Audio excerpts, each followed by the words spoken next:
প্রধানমন্ত্রী নরেন্দ্র মোদী জন্মদিনকে সামনে রেখে 17 সেপ্টেম্বর থেকে 2রা অক্টোবর পর্যন্ত বিভিন্ন কর্মসূচি হাতে নিয়েছে রাজ্য বিজেপি। তার মধ্যে রয়েছে স্বাস্থ্য পরিষেবা, রক্তদান শিবির, স্বচ্ছ ভারত অভিযান ইত্যাদি। এই কর্মসূচির অঙ্গ হিসেবে আজ 20 নং ওয়ার্ডের উদ্যোগে পশ্চিম মহিলা থানা ও পশ্চিম আগরতলা থানায় এক স্বচ্ছ ভারত কর্মসূচি পালন করা হয়। 20 নং ওয়ার্ডের কর্পোরেটর রত্না দত্ত সহ এলাকার কর্মকর্তারা এই কর্মসূচিতে উপস্থিত ছিলেন।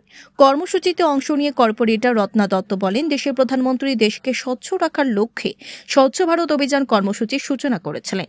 সেই কর্মসূচি দেশব্যাপী পালিত হচ্ছে। প্রধানমন্ত্রী নরেন্দ্র মোদী জন্মদিনকে কেন্দ্র করে রাজ্যেও এ ধরনের কর্মসূচি পালিত হচ্ছে বলে তিনি জানান। অবগত আছেন, আমাদের প্রধানমন্ত্রীর জন্মদিনকে কেন্দ্র করে আছে কয়েকদিন যাবৎ স্বচ্ছ অভিযান, রক্তদান শিবির, নানা কর্মসূচিতে আমরা অংশগ্রহণ করছি। আমাদের যশস্বী প্রধানমন্ত্রীর জন্মদিনকে কেন্দ্র করে ওনার দীর্ঘায়ু কামনার জন্য আমরা সবসময় ভগবানের কাছে প্রার্থনা করছি। আজকে ওনার জন্মদিনকে কেন্দ্র করে আজকে আমাদের এই স্বচ্ছ অভিযান 20 নম্বর ওয়ার্ডের পক্ষ থেকে আমার এখানে আমার বুথ প্রেসিডেন্টরা আছে, আমার ডিস্ট্রিক্ট লেভেলে আছে একজন, আমার কার্যকর্তারা আছে, মহিলা মোর্চা আছে, সবাই এখানে অংশগ্রহণ করছে। প্রত্যেকখানে ইনচার্জ আছে, প্রত্যেকটি বুথ প্রেসিডেন্ট আছে। আমি এছাড়াও আমাদের মণ্ডল প্রেসিডেন্টও ছিল। আমরা আমার 8টা বুথে আমি প্রত্যেক দিন একটা না একটা বুথে আমি স্বচ্ছ অভিযান করছি।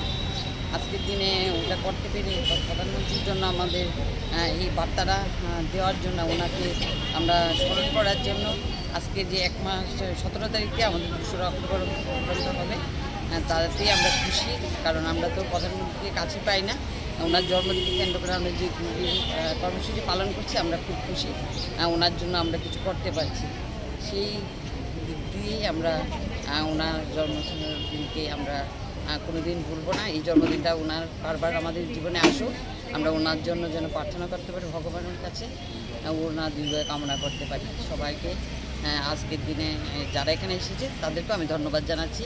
আজকে যশস্বী প্রধানমন্ত্রীর জন্মদিনকে কেন্দ্র করে ওরা এখানে এসেছে, ওদেরকেও আমি স্বাগত জানাচ্ছি।